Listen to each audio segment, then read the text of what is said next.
Oh, what's up, guys? It's Fox. Just came over to Ronin's place for some morning yoga, and man, I had a rough night last night. I couldn't fall asleep. Jimmy moved in next door, and they're banging on the walls, and they're partying and yelling and blasting music in the shower until like 4 in the morning. Finally, I was like, I gotta go talk to somebody and let the front desk know, and they shut them up. But the main thing is like I was just couldn't fall asleep. Like little sounds, too much light coming in the room, and I have this problem like often, and it even kind of makes it where I'm not as like down to share rooms with people because I just struggle falling asleep. Or maybe I got a great girl, but like I just feel her next to me or moving around. I'm like and it's like a problem I've been struggling with for a while. And so I just talked to Ronin, and he's like, hey man, like you gotta learn how to sleep anywhere. And so he's gonna share some thoughts on that. Okay. Yeah, cool. Yeah, I know it's a real thing. And let me just kind of go down. So you guys that were, you had many siblings, usually you have some kind of advantage if you have like a big family and you slept all in one room, because you learned to sleep in that environment. So did you have a bunch of siblings? Big family, yeah. You had 5. Now, did you all have your own rooms or what? No, we have 2 shared rooms. You shared rooms. Okay. So you learned how to sleep with a bunch of noisy siblings, right?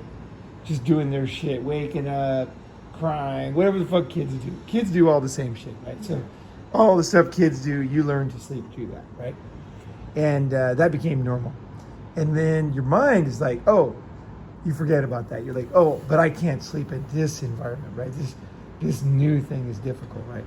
I mean, of course, there's things you can do. And I should say there are things you can do. So besides training yourself. So it's simple things that fix it, right?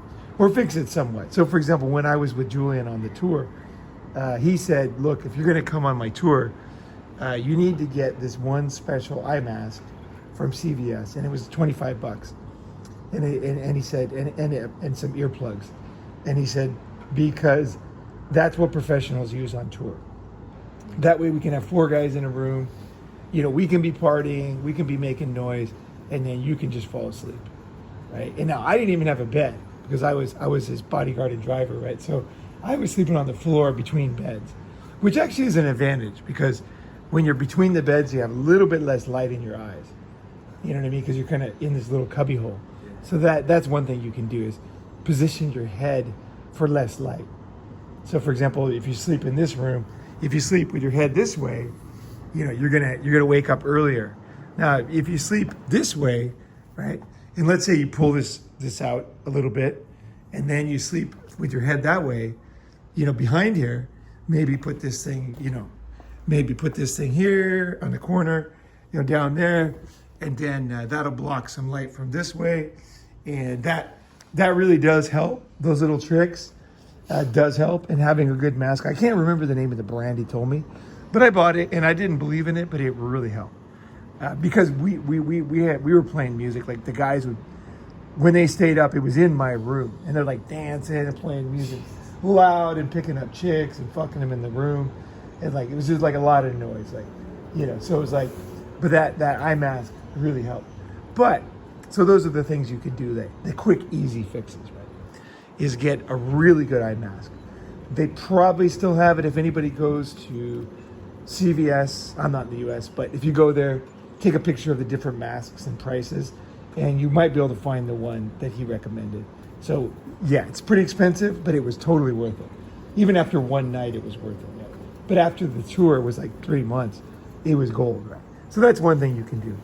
But there's more fundamental things and fundamental understanding of sleep that if you know about, it will make it, you will be able to solve the problem even without the mask, eventually.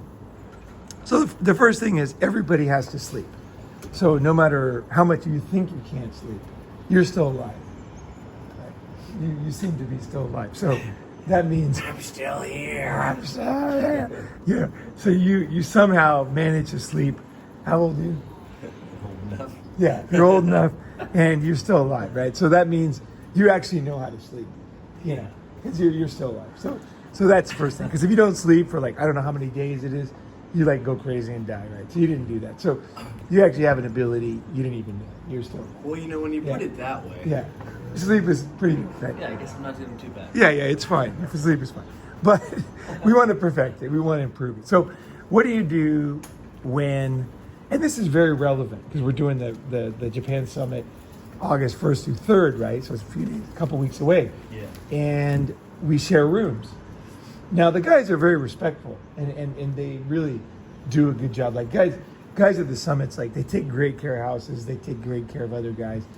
You know, so it does make it easier. But one time we had like 30 guys in, Chime Time's apartment in Brooklyn and one bathroom. Right? So it can be challenging sometimes, right? Because we had one. Now we're gonna have several rooms, right, in Tokyo. But so what is the mindset?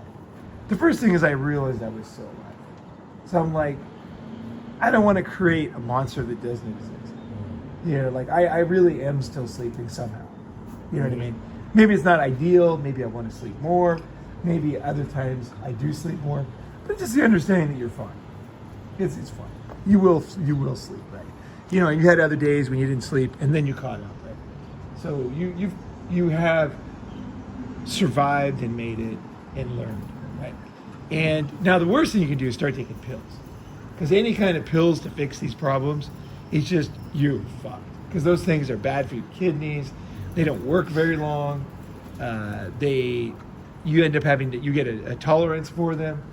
I never take pills, but when I had my circumcision, I had a problem of getting boners when I was sleeping, and it would rip the threads and pull and rip blood at night. I would wake up in utter pain, right? So the doctor, after like a week, he said, look, you got to sleep. And he said, I'm going to give you sleeping pills. So I did take sleeping pills to sleep during that period because I would sleep, but then I would wake up.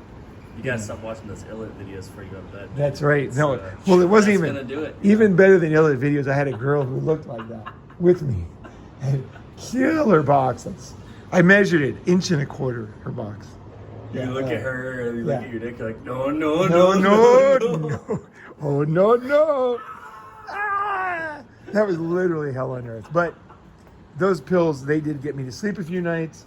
And then, of course, one night I took one, I got up, and I sent an email, which was a huge mistake. Because every time I took them, I would just take a pill and then go to sleep. But then one time I took a pill, and I remembered I had to send an email. So I got up, sent the email. Next thing I know, it's like an hour later. I haven't slept, and I'm not tired. So I took a second one and went to sleep. And that was when I'm like, I threw them away. Because I'm like, oh my God, these things, they're fucking evil, right? Like only like 3 or 4 days and I'm already doubling the fucking dose, which I know the final result of that is terrible, right? So unfortunately, that's not a good solution. So what do you think, right? What I think is, okay, so I get to a new place, and actually it's very relevant for me because I actually had a problem right fucking here where we are. And I never have a problem sleeping. But I have my little program in Thailand. So I turn on the air for like however long, like an hour or whatever when I get home.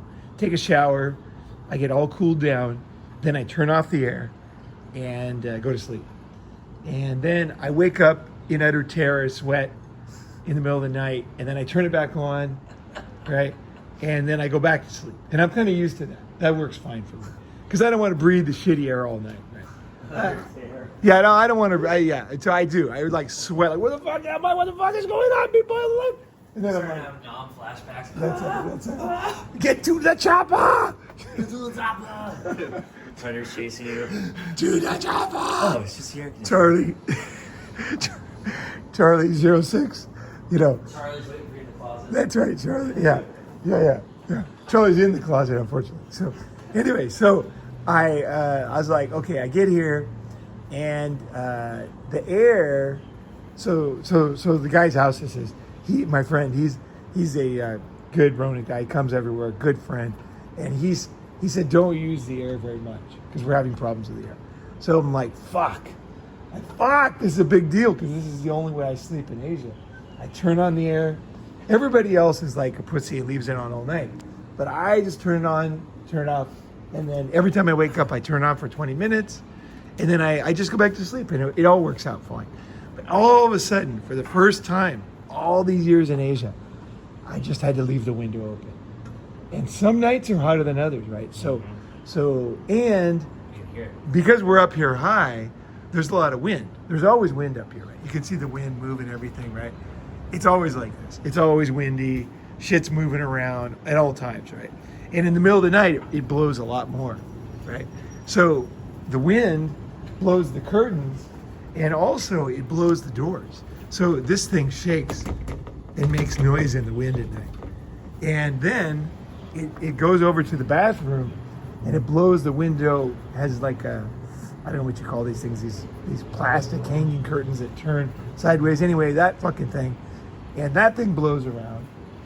And then once in a while, it slams the bathroom door shut because the air goes through the bathroom. So that makes a big noise, right? So, and it's a city, so it's never dark. It's never completely dark here, right? Because you're kind of looking down on the city, and there's all. I mean, I love being here. Don't get me wrong, I fucking love it. But that little bit of light makes all the difference, right? So I was like, okay, I got to figure it out. So first thing I did, I put my head in the corner, right? Not that corner, the other corner, but that's a little darker, right? So in the morning, it's not going to be directly in my face, right? So I got my head over there, and sure enough, I couldn't fall asleep. It was the odd noises at the beginning in the wind. And it was like, and I was sweating still. So I would wake up, I was sweating. Well, eventually I fell asleep, but I would like sweating my ass off, and that makes you uncomfortable. It just makes you kind of, you want to take another shower. And I'm not even asleep. And I'm sweating, and I'm laying there, and there's these weird noises, and the feeling of the wind too. Because the wind just suddenly gusts, right? So I was like, fuck. I was like, but I knew my little secret. I knew that if I just fucking laid down and maybe had a couple shitty days, I knew that there would be a night when I would get a half-ass sleep. Right? And that's the beginning. I knew that there would be a night when I would get a half-ass sleep. And I knew that if I had enough half-ass sleeps, my brain, the reason why I was awake is because my brain felt danger from the noises and the unusual circumstances. Yeah. So yeah, I was feeling like, I was even feeling that uneasy feeling that it's not safe, which it was totally safe, but it was just unusual noises and winds. It just seems weird. Keeps it all almost like on alert mode or something. Yeah, it keeps processing. What is this? What's that? What's that? Yeah, What am I hearing again? Like what's going to happen next? Yeah. Like, okay, the door blew shut. When is it going to do that again? Or when is something else going to make a weird noise? And so, whatever logically, basically doesn't matter. I was having trouble falling asleep. So then I thought to myself, okay, I am going to fucking lay here. That's it. I just made a decision. I'm not going to turn on the light. I do like to have videos playing, like sound, when I'm going to sleep. So I'll put on a video I want to hear. And then I'll turn off the screen and I'll lay there. And then, sure enough, I couldn't believe it. Because I've been in Asia for 36 years? And I could never sleep without the air. I always use the air. Or a fan, which I don't like. I hate fans. So basically the air. Right? And so this was amazing because I eventually had a good sleep. So I've been here for, how long have I been here? Couple weeks, maybe, a few weeks, something like that. So it took me maybe, let's see, how many days? Maybe it took me 4 days to get like half-ass sleep. I mean, I still slept, but it wasn't even half-ass. It was quarter-ass. You know what I mean? And then I got a half-ass sleep, and then next thing I know, I'm sleeping through the night. Nice. And I just leave the doors open. I leave all the doors open, and that amount of coolness is enough, and the wind, and I can somehow now sleep. So I think a lot of guys, they give up too easily. They give up these days. Men just give up. Women give up even easier. But they just give up and they're like, oh, I can't sleep. I need the doctor to help me. Now, if you have a shitty job where you don't have time to heal yourself, that's another issue. Like I don't have a job, so I can sit here and solve the problem in a natural, healthy way. But if you're blackmailable and you're always on the schedule and you got to be at work and it's like living hell, maybe you need to go down the road of just utter hellish life of drug addiction and misery. But I would say you're better off just starting to see what you dislike in your life. Because I want to be able to heal myself in a healthy way so I can live a long time and have a great life, right? I don't want to like artificially boost my energy so that I can die earlier and just so I can survive now. Like I don't want that trade-off. I want to be able to, I know I'm smart enough to figure shit out. So I just need a little time and just a little bit of flexibility and a little bit of discipline on my part, and also just belief that it's going to be okay. I'm going to figure this out. Because it might be something little that you can do that's a little different than me, right? For me, I was wearing a mask when I was over there. I wasn't wearing headphones because I don't think it was the wind sounds that were really bothering me. I think it was the overall rustling that was bothering me. Just a constant rustling of things kept me on edge. And I knew that the earplugs wouldn't really block that out. So I was like, fuck it, I'm gonna do no earplugs. Or like headphones to my computer to listen to audio. Because if they get shoved in my ear, they hurt. And I try not to wear them when I sleep. It could be damaged my ears maybe, but at some point. So basically I try to just play the speaker because I'm alone here. So I can just play my audio, right? So basically that was my little solution. I think that if you have this mindset that you will sleep and that there is no other choice. See, this is my mindset. It's like drugs that I'm going to get essentially addicted to. I need them every night. And then I have a high tolerance. I'm going to develop a very high tolerance very quickly and will ruin my kidneys and will lead to other drugs because they will. And there are even doctors say you can't use these long term. Like you can only use them for they'll just give you a prescription for a week or something, right? If you had something serious. Like I don't have a choice. I wish I was a computer. I could just turn myself off, but I can't. So I think it's once again, just facing the reality of life, accepting things I don't really like that are difficult, and realizing I'm going to be fine, that I will sleep. Like none of my friends have died for not sleeping. You know what I mean? Like I don't have any dead friends from not sleeping. So I will find a way to sleep. And my brain will figure it out. Now maybe somebody might have some, I don't know, genetic thing, or that it's possible that 1% of people listening will truly be in a unique situation. So I'm not saying everybody's exactly the same no matter what. But by and large, humans can sleep. They're able to drink water. Most humans can walk. Some can't, but most can, and most can sleep. Right? So just have faith. Hey, I'm pretty normal other ways. I bet you my body is going to somehow figure this shit out. And there's something very gratifying. It amazes me every night, even now, that I'm sleeping in there with the no air and just the window open. It does, because I never did this in 36 years. Bank did it. When Bank was visiting me, he would leave his window open and sleep. And I was just, no way, no fucking way. There was something about it. Something about the noise, the wind, the light, the hum of the city, There's just a hum in the city, right? And somehow with the door closed and the air on, I still prefer that. As soon as I get, in a position where I have air on, we'll do what I did before. But I also know now, I can do it the Asian old school way. And if you believe in yourself and you force yourself to go through those tough times, those tough nights, you'll 99%, you're going to solve your problem. And it will be this feeling like, I fucking did it. You know what I mean? Once again, fuck the system, fuck the doctors. I fucking figured it out. And now I have more power over my life. I'm less blackmailable. Because even something simple like pills. Let's say you could take sleeping pills for 20 years and you wouldn't get addicted. Well, guess what? Those sleeping pills aren't legal in every country. So if you want to travel, you can't be, basically the less prescriptions you have, the better. Yeah. If you're going to travel. Because like in Japan, they won't let you take antidepressants. It's illegal.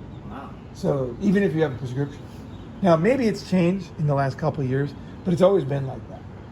Japan's very tough on drugs.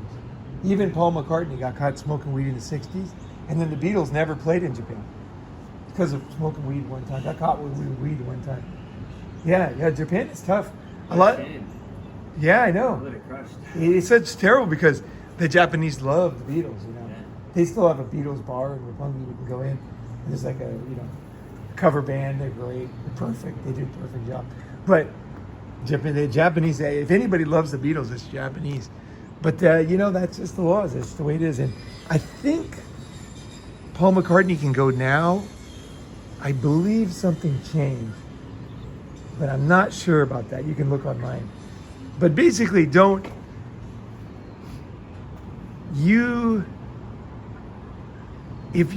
I can't really state how important this is to me, is the ability to solve problems on my own. It's like, as soon as you find yourself with expensive, complicated things that require upkeep, it's like, fuck, you're just going down this road of limitations and damage. Yeah. And you know what I mean? Like, if you got to rely on like some trick, at some point you're not going to be able to use it, at some point you're not going to, like the air, like, all right, if I have this one thing, I can always sleep. And then one day you don't have that. Right, you drop out of luck. Like your suitcase gets robbed or something. The right? power goes out. Yeah, there's nothing you can do. Yeah, and whatever it is, right? So yeah, I can see that makes sense. Like, yeah, it's great to have those things dialed in, but you want to develop the ability to adjust and adapt and know that you can get through any situation and almost like challenge yourself with that. Well, it's very important because, so for example, I've had money and I've lost money, right? And I've had money, and I will tell you this, a lot of rich guys with money, they take the rope when they lose money because they cannot imagine in their minds, right, quote unquote, going back to poverty. And so the ability the faith in yourself to find a way to do it in a better, healthier way. It's like faith in yourself. Like, if you have faith in yourself and also the more experience you have, the better too. Because faith is one thing. But if you actually have experience, like now I know I can fall asleep with no. So next time if I have any problem, I'll be like, well, I fucking did it before. So maybe it's a little different noise. Maybe it's a little different city. Maybe there's a big highway next. I will fall asleep because I know I did before in a situation that I didn't expect I could. Like, I was really worried. I was ready to go back to another place and just where they had air. Because I was like, this is a big deal for me. Like, really. Everybody's got their little challenges. For me, I had my perfect system of sleeping in Asia. And it was disrupted right here 2 weeks ago. So, and then we'll back to the rich guys. Rich guys, they have this like paranoia. Like, there was a guy, Clancy, who's a good speaker in LA, and he said he used to go to the mission and help homeless guys. And he said, I never saw a homeless guy take the rope. He said, he never saw it. And he'd been doing it for like 40 years. He said, I saw a lot of people who were losing everything take the rope.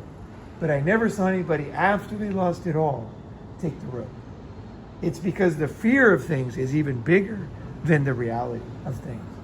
So, you have this fear. Oh, what is going to happen to me? If I don't sleep, it's this fear. It's like everything's going to fall, your whole life is, it's this huge thing you write up in your mind, which is just fear. And so I would say, no matter what challenge you face,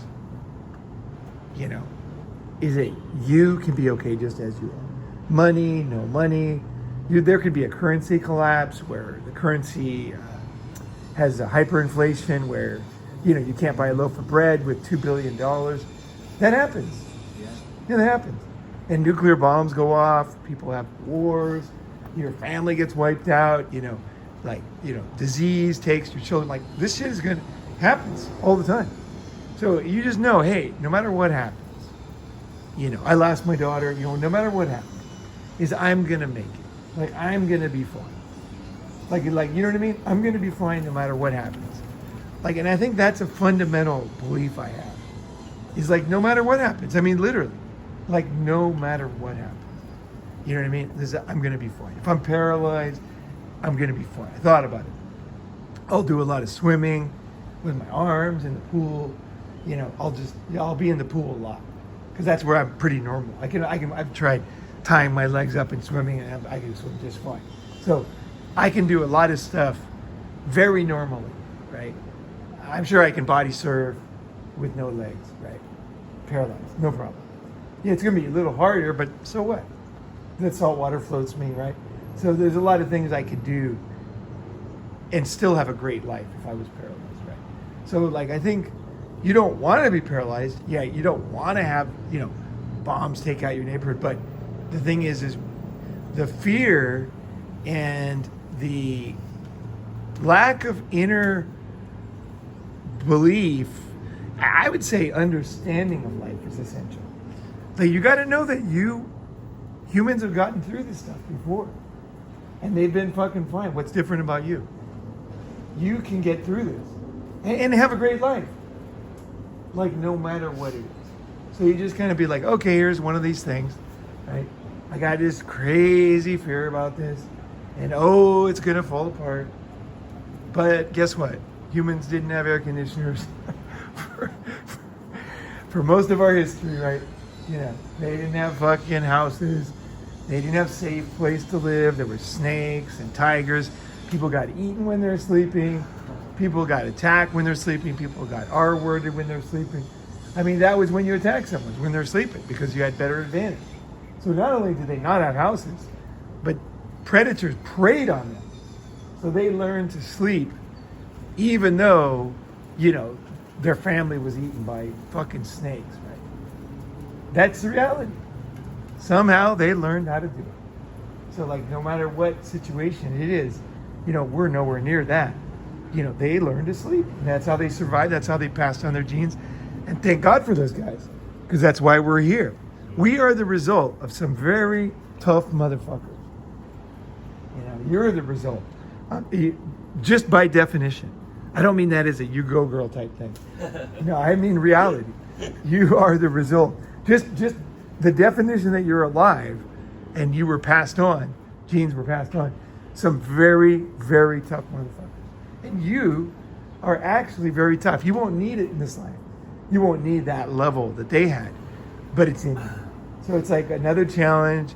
You're like, okay, I'm going to find a way and I'm going to do it. And I bet I wouldn't be surprised if tonight you sleep great, even if those guys are there.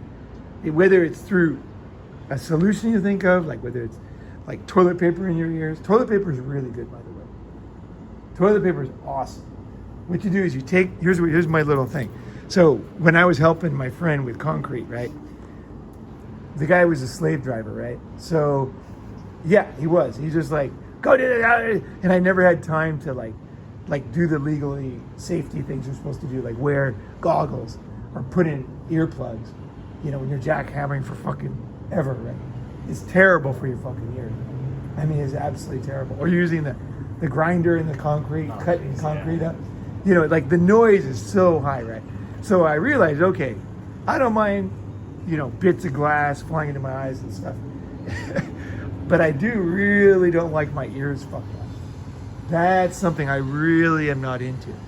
So what I learned is I got some toilet paper. Like I grabbed some toilet paper and I took it and it didn't really fit in my ear. So I wetted it a little bit and I squeezed it up into kind of like a cone, like not a cone, but like it goes like this. And then I kind of softened it up and then I stuck it in my ear. I, turned it a little bit, turned it. Sometimes you'll get too much water from your spit and other times you won't have enough. You don't want too much. You don't want to put it in the sink. It's just like a little bit to wet it enough. And then you just carefully put it in your ears.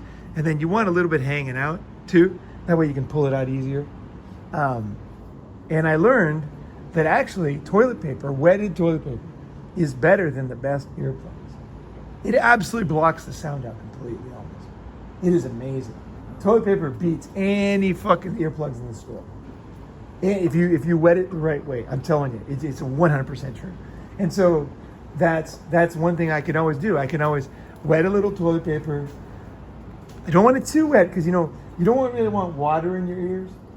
But your ear is not totally fragile, and if there's it's a little bit wet, it's fine. Doesn't do anything. At least my ears. I've never gotten an ear infection from this or anything like that. I mean, of course, call your doctor and lawyer and everything, But for me, I've been. What's that? Your priest. Yeah, your priest.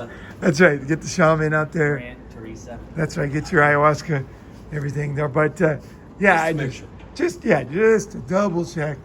Call your mom and everything.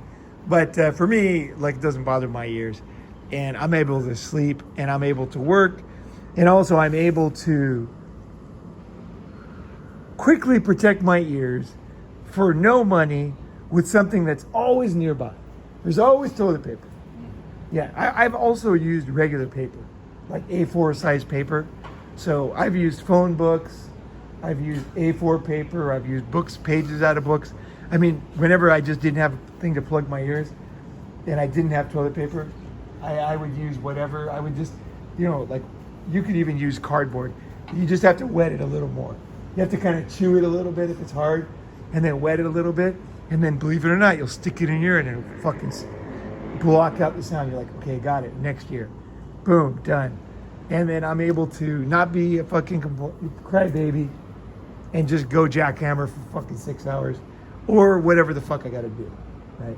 So that's kind of a hack that I didn't even think of sharing, but that's actually a pretty fucking good hack, by the way. Because you don't always have earplugs, and you lose one, and they don't even fucking work anyway. I'm telling you, toilet paper kicks ass over that. So these are the type of Ronin solutions I like. It's like, there's some paper right there. That paper right there, I could use that paper right there. That'd be fine. Those books, I could get anything, those books, no problem. I mean, if I really needed to, what else could I use? Let's see. I could tear a piece of cloth. It wouldn't be as good, right? A little bit of cloth might work. Any of those pictures on the wall would work. Let's see what else. Any paper in my wallet that I have, like a copy of something that I, don't need all the time, a copy of my passport or something. I could, $1 bill. A dollar bill could work actually. Yeah, I would try a dollar bill for sure. Yeah, it wouldn't be the cleanest thing in your mouth, So I might use the. You might spit on it first. I might, spit on it from above and then crunch it up with my fingers. Yeah. Yeah, it's a little solution because you never know what the Hey, fuck. that's only 50 cents each year for earplugs, dollar plugs. That's right, fitty. Toilet paper is cheaper, but Yeah. This is if you want the high end version. That's right. Yeah, you could have them hanging out like a rapper could have, $100 bills hanging out of his ears. If he was George Washington earplugs, you know what I'm saying? That's right, man. Couple Benjamins, got some Benjamins going on out of his ears, Fuck yeah. Yeah. For the guys who are really balling, That's the guys. If you're really balling, you can. Yeah, you don't just smoke bills. You got them in your ears, baby. And they're like, you can't even hear the poor people anymore. You could probably wipe your ass pretty well with $100 bills if you had enough of them. You know what I mean? In the right attitude. The trick is the folding, Oh, the fold. That way you get a couple wipes out of it. Right. Oh, since we're on like crazy solutions that work, when I was in India, right, in the 90s, right, they didn't have like toilet paper or anything, wherever I was driving a motorcycle around India. So they had this like yellow powder. And then what you would do is you would use your left hand. Okay, so it was always on the left-hand side of the toilet. And then you put your hand in this, looked like turmeric. It's like in this powder. And then you would get some on your hand. And then you would wipe your ass with it. And then you would go throw it in this toilet or whatever. And then get some more fresh.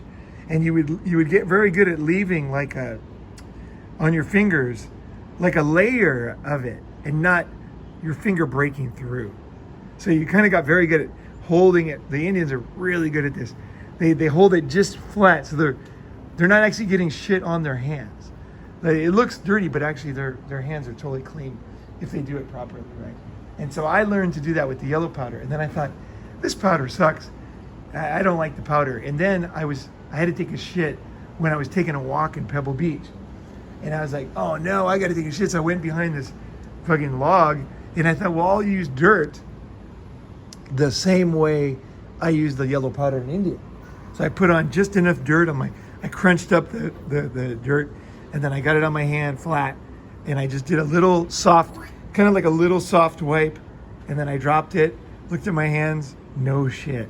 Okay, got another one, clean dirt, balance it so it doesn't fall off, right? And then boop, wiped it again. Finally, when I was done, my ass was probably cleaner than toilet paper, because that sand kind of like gets up in there and really rubs it off good. It's because it's a rough surface, I guess. So I learned to wipe my ass better with dirt than with toilet paper. I don't think toilet paper is the best fucking thing. I like the spray. I like the ass sprayers in Asia. You know, I thought when I wanted a birthday present, I told this girl back in the States, I said, get me an ass sprayer, you know, from Amazon. And she got one for like $20 or $15. And then it was perfect, you know, because then I didn't have to use toilet paper. Toilet paper doesn't really clean your ass. If you think toilet paper cleans your ass, take a shit on the ground in your carpet and start wiping it with paper. Or your kitchen table, or your breakfast bowl, right? Now take a hose, increase the velocity, spray the shit out of it, and then would you use that bowl? I wouldn't use the one I rubbed with paper, but I would use the one that was sprayed super hard and crystal clean. You know what I mean? South Park has a great episode on this. No way. Japanese toilet, yeah. Oh Watch shit. it, yeah. Okay. All right. We're like, this whole time we've just been smearing shit all over ourselves. Yeah. Oh. Basically. Right. I don't even have toilet paper in my apartment ever. I never buy toilet paper. I just use water spray. You know, and if I have to, I'll use the shower head. You know. I usually just have a ladyboy get it, you know. Oh yeah. Well, the top sumo wrestlers are so fat they can't reach their ass. Oh shit. They have a guy, and this is a real job in Japan if you want to apply, that it's an ass wiper. That's their job, is whenever the guy has to take a shit, and they probably get diarrhea because they're so fat, right? And then they have to wipe his ass. That's like one of the lowest jobs in the sumo industry. Yeah, with the really fat guy. How does it pay? I don't know, but I know Konishiki that. You know, it's one of the shittier jobs, but it is a shitty job. A job's a job, you know. That's right. It's fucking kind of. Sometimes you got to start at the bottom and work your way up. We started from the bottom, now we're here. We're still at the bottom. Now we're at Konishiki's ass, wiping Konishiki. Konishiki, the Hawaiian, he had a guy, ass wiper guy, and that was like pretty famous. And then I think the big ones, I don't know. Big promotion is becoming the shoulder massager, you know. Yeah, Moving right. your way up the line, if you will. Right. Well, you had girls have the what is it called? The ass bleachers. You know, bleach the asshole. But I think an ass wiper with a really large individual is worse. I wonder if that's where the derogatory term like ass wipe comes from, like ass wiper, like someone who's kind of like a kiss ass, you know? Maybe. Because maybe back in the day, like the lowest position in the court was the guy who had wiped the king's ass. Probably the king had an ass wipe because. Yeah, of course, the queen. Because that would be like an ultimate power. Yeah. It's like wipe my, you know. As you know, when you're like a toddler, yeah. You see a toddler walk out, like, "Mommy, I need you to wipe my ass." Yeah. And it's yeah. like everyone. It's like kind of the most degrading thing to the person who has to just do that. It's like, oh god, David, like you need to do this yourself. Yeah. So if anybody needs a job, we'll send you the application for the sumo ass wipe. But there you go. There's some ideas. You know, like all this fucking shit of normal life, right? It's like you can use it, like with all these kind of handicapped retards around that don't have any ability to take care of themselves, right? But you don't need it. You know what I mean? Like I appreciate a nice toilet. I appreciate a nice jacuzzi, you know? But I don't need it. I really don't fucking need it. Like really, I really don't. I can go back and forth, and I've learned to do that and be very comfortable, you know? It's a different life, you know, but it's fine. Like it really doesn't matter. Like the whole thing is you're alive. Like that's the big thing. You got another awesome day to live. That's the gift. It's not these little things that society, oh, now I don't have to do this. Like, yeah, but really, what's important, right? Friendship, laughter, you know what I mean? Like, it's like, these are the things, right? You know, being around sun rays on your face, you know, golden hour, you know, jumping in cold water, you know, climbing up a mountain and that feeling of accomplishment, right? You know, a lot of this shit it's been said, but it doesn't cost anything. So the simpler you're able to live, the less blackmailable you are. And you'll realize that I think just being able to do what I'm talking about will make you less anxious. Because you really will know that you're fine. Like everything's gonna be fucking fine. You know what I mean? You're like, it's all gonna be fucking fine. Like this shit is just crazy shit in my mind. Life's too easy these days, so your brain needs something to worry about. It's like, nah, it's gonna be fine. Ronin's fine, I'm gonna be fine. You know what I mean? Like, you'll find a way. You'll find a way. All right, guys. Hope that is helpful there. And yeah, little hacks like that. That fucking ears, man. I can't tell you how many times I've done that. I've probably done that 1,000 times, at least. The earplug toilet paper, man. That fucking works, bro. That fucking works. It really fucking works. It's like, what? You can't hear me, Ronin? You got cotton in your ears? Actually, it's toilet paper. Yeah, that's right. But I know what you're saying. Cotton doesn't really work, today's the truth.